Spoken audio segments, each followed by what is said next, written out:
O Apóstolo, capítulo 19. Primeiras provações. Em frente à cerca que existia diante da casa de Ananias estava um homem do deserto com o rosto tisnado de sol e o corpo mal coberto por um lençol esfarrapado. Os capuchos emaranhados de seus cabelos lhe caíam sobre o rosto. Com a ponta de um longo bastão de bambu que trazia, bateu na cancela baixa e empoeirada de folhas trançadas de palmeiras. Nenhum dos transeuntes daquela rua movimentada reconhecera no homem do deserto, cujas pernas magras pareciam suportar-lhe com dificuldade o peso, o jovem Saulo de Tarso. Também não foi reconhecido pelo dono da casa, que passou a grande cabeça encanecida pela abertura que encimava a porta. Assim que Ananias, perplexo com a vista do exausto e magro desconhecido, abriu a porta, ele caiu-lhe desmaiado nos braços. E só então Ananias, observando-o mais de perto, notando a linha piriforme de seu crânio que quase aparecia por entre a pele fendida, viu que o homem do deserto era Saulo. Ananias empalideceu, lembrando-se de que os homens do etnarca o estiveram procurando. Ainda não haviam desistido das pesquisas e em várias ocasiões o procuraram em sua casa. Mas o momento não era próprio para essas reflexões. Ananias chamou a mulher que morava com ele naquela casa pequenina e baixa de paredes barreadas. Os dois levaram Saulo para dentro. E, havendo fechado a porta, o fizeram deitar-se no chão. Depois de lhe darem um pouco de leite, cobriram-lhe o corpo com peles para que, se algum vizinho casualmente o visse, não reconhecesse quem era. Pouco depois, voltando a si, abriu os olhos e no mesmo instante principiou a falar no Messias Yeshua, o Nazareno, o qual, segundo dizia, era o Filho de Deus. Conversaremos sobre essas coisas depois de recuperares as forças, disse-lhe o dono da casa. Por enquanto, repousa e fique em paz. Naquela noite, conforme seu costume, Ananias foi orar na sinagoga, pois sendo sempre o primeiro a chegar para recitar as orações da manhã e da noite, sua ausência não deixaria de chamar a atenção, mas nenhuma palavra disse a respeito de seu hóspede.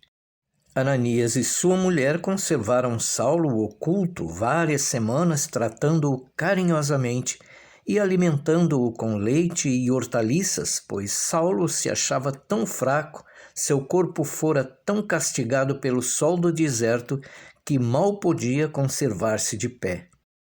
Ananias aplicou-lhe na pele queimada e rachada um unguento curativo e dia a dia aumentava com cuidado a quantidade de leite de cabra que lhe dava, assim como as hortaliças moídas que ele e a mulher preparavam, pois Saulo com muita dificuldade poderia digerir até mesmo a pequena quantidade de alimento que lhe deram no dia da chegada. Assim que recobrou suficientes forças para caminhar, pediu ao ancião que o levasse à sinagoga por ocasião dos serviços dos sábados. Tenho grandes novas a revelar ao povo de Israel, disse ele. O Espírito Santo me visitou no deserto como fez com o nosso pai Jacó, na ocasião em que eu dormia nas cavernas. Vi a escada do sonho de Jacó e agora compreendo sua significação. Não lhe entendendo as palavras, Ananias achou que Saulo delirava. Não podes ir à sinagoga nem mostrar-te ao povo de Damasco, porque és conhecido aqui e sabem o fim com que vieste a esta cidade. Entre nós ficaram alguns homens que vieram contigo para amarrar-nos e levar-nos para Jerusalém. Assim que partiste de Damasco, o governo mandou procurar-te na cidade e seus homens vieram revistar minha casa. Agora isso já está quase esquecido, mas se te virem na sinagoga e lá te ouvirem pregar, lembrar-se-ão de ti e com toda certeza serás morto. Nada me poderá acontecer, respondeu calmamente Saulo. Não me disseste que o Senhor te apareceu e declarou que me escolhera como instrumento para levar sua palavra às nações e reis e ao povo de Israel? Sim, isto me foi dito quando o Espírito Santo me visitou, respondeu Ananias. Então, poder-me-á acontecer qualquer coisa antes de se cumprir a vontade de Deus? Quem me poderá fazer mal? Quem me poderá matar se sou o instrumento do Senhor? Não, nada me poderá suceder. Ananias olhou Saulo com assombro, pois sua exaltação parecia uma flama. Se tua fé é assim tão forte, vai com o poder dessa fé cumprir o que o Espírito Santo te disse. Deus seja contigo em todas as tuas dificuldades, respondeu Ananias, e em seguida silenciou devido ao temor que a fé de Saulo lhe incutira. Com fé inabalável na sua missão, Saulo não só obteve o consentimento de Ananias para comparecer na sinagoga, como conseguiu que lhe facilitasse a realização de seu intento. Ananias foi procurar o chefe da sinagoga e o persuadiu a convidar para pregar no primeiro sábado o jovem rabi que acabava de voltar do Monte Sinai e que fora muitas vezes visitado pelo Espírito Santo. Ananias não se esquecia de que aquela situação encerrava grande perigo para Saulo, pois o povo de Damasco ainda não se esquecera do fim que o levara pela primeira vez àquela cidade. Previa também a possibilidade de o sermão de Saulo desagradar aos membros da nova seita, porque se lembravam de sua antiga má fama em Jerusalém. Poderiam duvidar sinceramente de sua conversão, mas Ananias lhe satisfez o pedido. E quando chegou o sábado, acompanhou Saulo ao templo. A grande sinagoga de Damasco não era uma construção de estilo singelo que sucederia se edificada de uma só vez, e sim um conjunto de construções que, no decorrer do tempo, se foram juntando umas às outras. A comunidade judaica de Damasco, com o auxílio de Deus, aumentara tão rapidamente que os novos acrescentamentos do edifício nunca se conservavam em ritmo com as necessidades dos fiéis. E se ela se desenvolver a tal ponto, era tanto pelo grande número de filhos de Israel como pela conversão dos gentios. A população de Damasco se compunha de vários elementos e a religião judaica contava grande número de adeptos entre os gentios ou de semi-adeptos, pois, sem deixar de ajoelharem diante de seus deuses, dirigiam-se aos sábados à sinagoga para ouvirem a leitura da Torá traduzida para a sua linguagem. A maioria das mulheres damascenas se haviam convertido e aos sábados iam à sinagoga junto com as mulheres judaicas. Por causa disto, os homens sentiam cólera e ciúme, e os sacerdotes do templo de Baal Shanen tiravam partido desses sentimentos. A frequência dos judeus libertinos, isto é, dos gentios tementes a Deus, aumentava de ano para ano, o que forçava os principais das sinagogas a acrescentar novas construções, feitas às pressas com pedra, madeira ou tijolos, de modo que a sinagoga primitiva parecia uma galinha rodeada de pintos. Naquela ocasião, como de costume, a sinagoga achava-se repleta de fiéis que transbordavam do edifício principal para as construções adjacentes. De seus lugares em toda ela, os fiéis tinham de olho os pregoeiros que lhes faziam sinais depois de alguma bênção ou santificação para a resposta do Amém. Assim que terminou a leitura do trecho semanal do Pentateuco, 2 vezes no original hebraico e 1 vez em tradução, o chefe da sinagoga se levantou de seu banco de pedra junto à arca e, subindo ao púlpito, anunciou: Acha-se hoje entre os fiéis um jovem rabi que acaba de voltar do Monte Sinai, onde se entregou a jejuns e meditou sobre os segredos da palavra de Deus. Ele traz-nos palavras de edificação. Deixemo-lo subir a este lugar para falar de acordo com a inspiração do Espírito Santo. Saulo, que se achava perto da porta, em pé, junto do rabi Ananias, dirigiu-se para o púlpito e, cobrindo-se com o manto das orações que um dos cantores lhe apresentou, colocou-se entre o chefe da sinagoga e o juiz supremo de seu tribunal. Muitos dos congregantes, ou melhor, a maioria deles, tinham já ouvido falar no jovem Saulo, que alguns anos antes chegara de Jerusalém em uma missão do sumo sacerdote e desaparecera em seguida. Mas poucos o conheciam pessoalmente, e esses eram alguns dos amigos mais íntimos de Ananias. Assim que os assistentes viram aquele jovem pálido, requeimado de sol e com a alta cabeça piriforme recoberta pelo manto dos pregadores, instintivamente compreenderam que iria ocorrer algo fora do comum. No silêncio que se fez, não se ouvia o sopro de uma respiração, e os homens se fitavam mutuamente com interrogações nos olhos. Foi da boca do próprio pregador que ficaram sabendo quem era. Saulo não começou o sermão do modo costumeiro, com algum dos versículos do Pentateuco lidos naquele sábado, e sim principiou a falar de si mesmo. Sou um fariseu, e eu me sentava aos pés de Rabã Gamaliel no tempo em que surgiu em mim, conforme eu pensava, o zelo de Deus contra os que louvavam Yeshua de Nazaré, dizendo que ele era o Messias. Saulo! É o jovem chamado Saulo! Murmurou-se com espanto em toda a sinagoga. É Saulo de Tarso que perseguia em Jerusalém a nova seita e veio com igual missão a Damasco. Os crentes murmuravam uns para os outros. Ele amarrava os fiéis como cordeiros para os levar ao matadouro. E foi para o mesmo fim que veio para aqui com cartas do sumo sacerdote. Silêncio, irmãos! Ouçamos o que ele tem a dizer como justificação de seus erros. Sim, de seus erros passados e também de seus erros presentes, bradou um homem colérico de olhos injetados de sangue. Silêncio! Ouçamos-lhe as palavras. Diante da arca onde se encontrava, o jovem Saulo começou a dirigir-se à Assembleia dos Crentes. Narrou em linguagem clara e simples o que lhe acontecera, o que vira na estrada de Damasco quando ali chegava com o intuito de prender os fiéis. Descreveu a visão em que lhe aparecera Yeshua de Nazaré.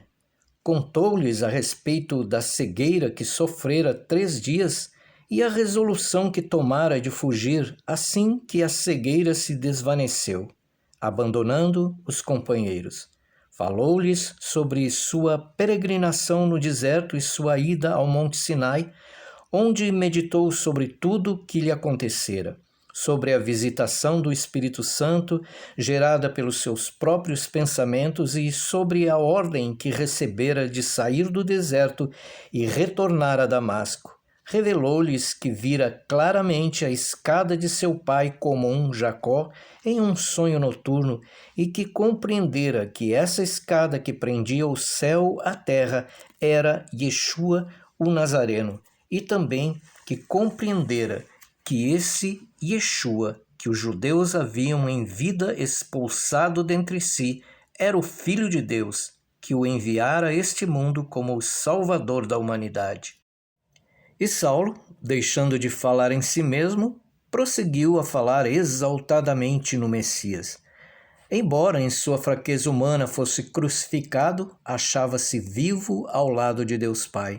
Só o Messias dava significação e justificação à nossa vida, pois era a redenção, o coroamento da criação, a esperança que Deus lhes dera pela boca dos profetas.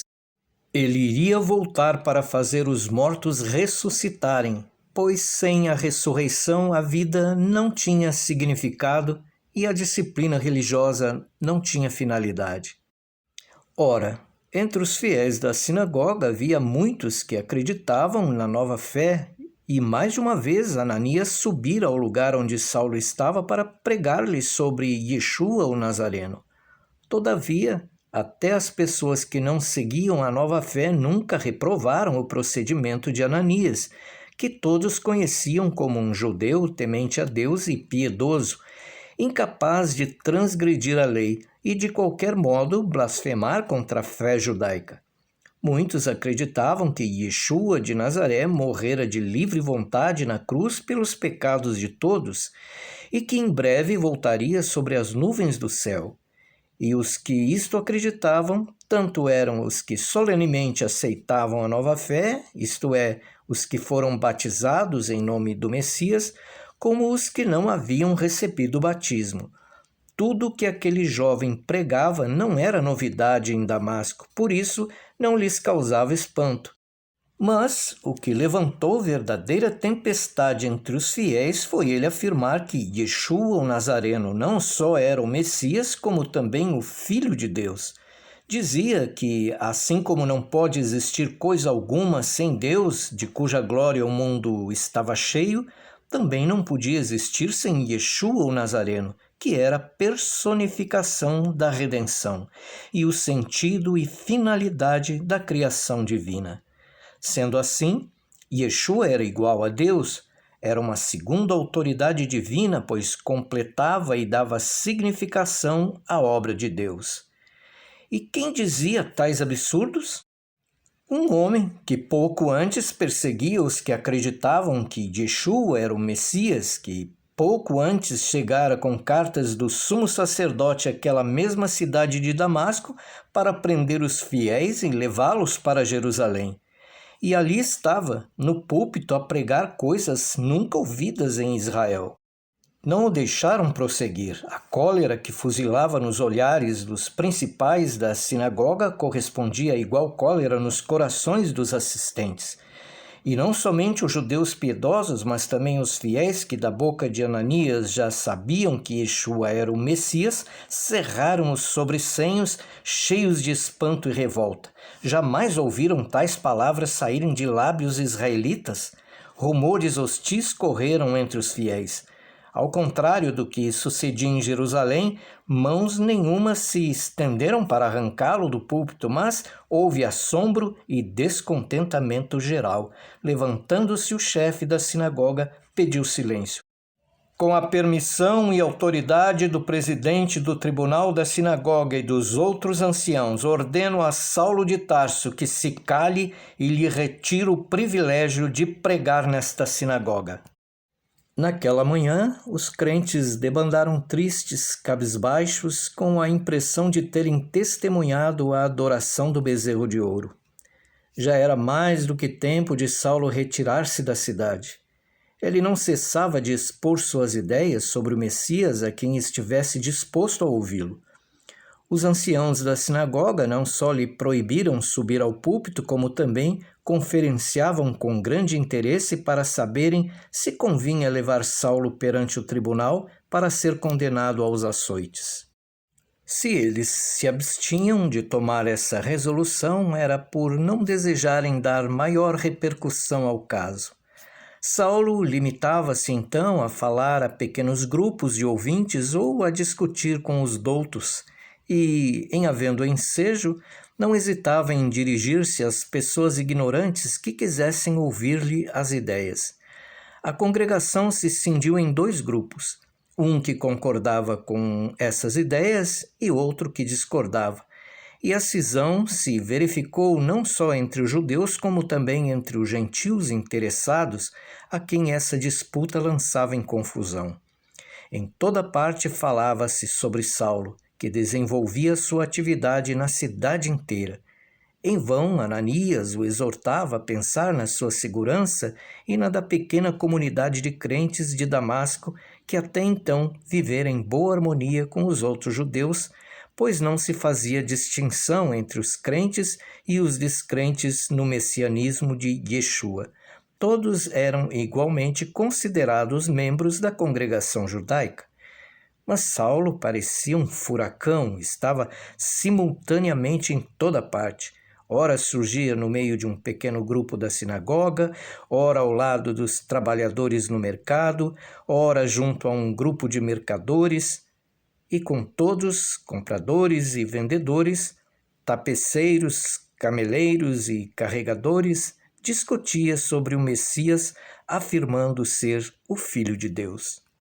Estas ideias faziam surgir querelas nas ruas, nas hospedarias e até no interior dos lares. A todas as advertências de Ananias, Saulo se cifrava a responder que pertencia ao Senhor e que enquanto Deus precisasse dele nesta vida, nenhum mal lhe poderia acontecer. E, caso acontecesse, e mesmo se lhe dessem a morte, seria prova de que Deus necessitava dele na outra vida, pois ele era o Senhor tanto dos vivos como dos mortos. Não tardou que os rumores das querelas chegassem aos ouvidos do governador da cidade, e nos círculos governamentais ainda se lembravam das cartas enviadas pelo sumo sacerdote de Jerusalém ao rei Artus relativamente ao jovem Saulo e seu desaparecimento. O rei Artus, que era amigo íntimo do sumo sacerdote, entregara as cartas ao governador da cidade, recomendando-lhe que mandasse prender Saulo, mas inutilmente o procuraram na cidade. E agora que lhe sabiam do regresso, ordenaram novamente que o prendessem, tanto mais que, de acordo com as informações recebidas, ele era o causador das dissensões que flagelavam Damasco. Enviaram quadrilheiros para prendê-lo, mas Saulo não foi encontrado. Procuraram-no entre os crentes, esperaram-no às portas da sinagoga, mas ele não voltou mais a esta e não o descobriram no meio dos crentes. Também já não aparecia nas ruas nem na praça do mercado. Quem o avisara de que fora expedida nova ordem de prisão? Ignora-se. O que se sabe é que Saulo desaparecera. Os guardas voltaram à casa de Ananias, onde deram uma busca completa. Revistaram as casas de outros crentes, tudo em vão. Mas eles resolveram que, no caso de Saulo não ter partido de Damasco, não conseguiria fugir pela segunda vez da cidade, como sucedera na ocasião em que abandonara os homens que trouxera consigo de Jerusalém. Ora, sucedeu que naquela ocasião ainda se encontrava em Damasco o Damasceno Zabulon, que fora um dos auxiliares de Saulo e um dos mensageiros do sumo sacerdote. Como era natural, ele conhecia perfeitamente seu antigo chefe e, se seu olhar caísse sobre ele, estariam findas as pesquisas. De qualquer modo que se disfarçasse, por mais que houvesse mudado, não o conseguiria enganar. Zabulon procurou outros homens que também conheciam Saulo e os fez postarem-se às portas da cidade. Naqueles dias, todos os que saíam de Damasco eram rigorosamente examinados e, às vezes, até mesmo despidos. Também as mulheres eram observadas com cuidado para verificarem se os trajes ou cabelos femininos não seriam disfarces. A vigilância era tão rigorosa que as autoridades tinham a certeza de apanhar Saulo caso este tentasse fugir. Se não fugira, ainda se conservava na cidade, mas onde se ocultara ele? Do lado do oriente, a muralha de Damasco atravessava um pequeno bosque de oliveiras. Na base da muralha, no lado interior, existiam nichos, cavidades e arcadas ocupadas pelos pequenos fabricantes de azeite, vendedores de hortaliças, cameleiros e pastores. Os ricos lagares de azeite do outro lado da muralha eram movidos pelos córregos que sulcavam, em rica rede, os olivais e matas dos arredores de Damasco.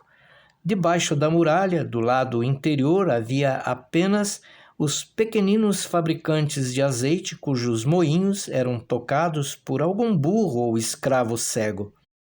Os pequenos agricultores costumavam mandar levar seus sacos de azeitonas para eles espremerem.